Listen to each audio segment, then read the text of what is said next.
This is Chapter 4, Going into Debt. Discussion number 1, Credit. So what is credit? Credit, receiving the funds to buy goods or services today with a promise to pay for them later.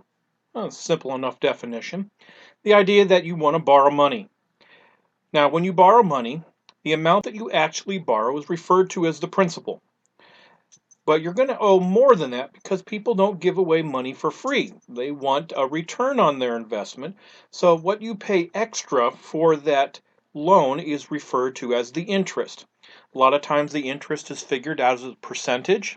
A lot of times it can be figured out just as a flat amount. But the amount that you use or to pay for the use of someone's money is referred to as the interest.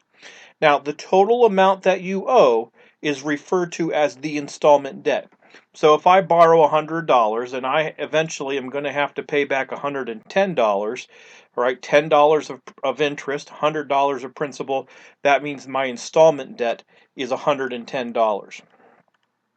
So, what do you use credit for? Well, you usually buy it for things that you want. However, it's more smart not to use credit to buy candy bars because you're going to get a very momentary usefulness out of it, and then you're going to be paying interest on it conceivably for years.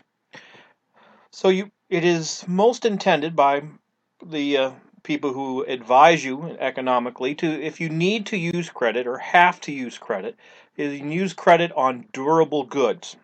Durable goods are manufactured items that are intended to last longer than 3 years, and they are items that you need the use of now rather than waiting for you to have the cash saved up in order to get it. A more specific use of credit is the term mortgage. A mortgage is an installment debt on real property. Now, we're not talking like figment of your imagination is not included. We're talking about the fact that land, a house, a building is what you buy a mortgage with. A car, while it is a durable good, you don't get a mortgage on it. Mortgage means that essentially the loan is going to be held against the property.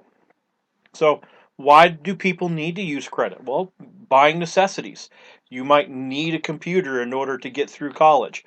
But you can't have the cash right now because you still got to get your summer job. You can buy it on credit.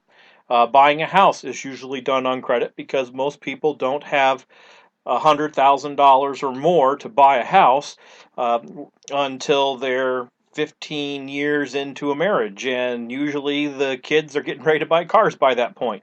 So buying a house on credit is generally an accepted use of credit. Uh, Cars and houses are the largest ideas for the use of credit, so that you can begin to use the item now instead of waiting for the cash in order to get it. Concludes discussion number 1 on credit. It is part of Chapter 4, Going into Debt.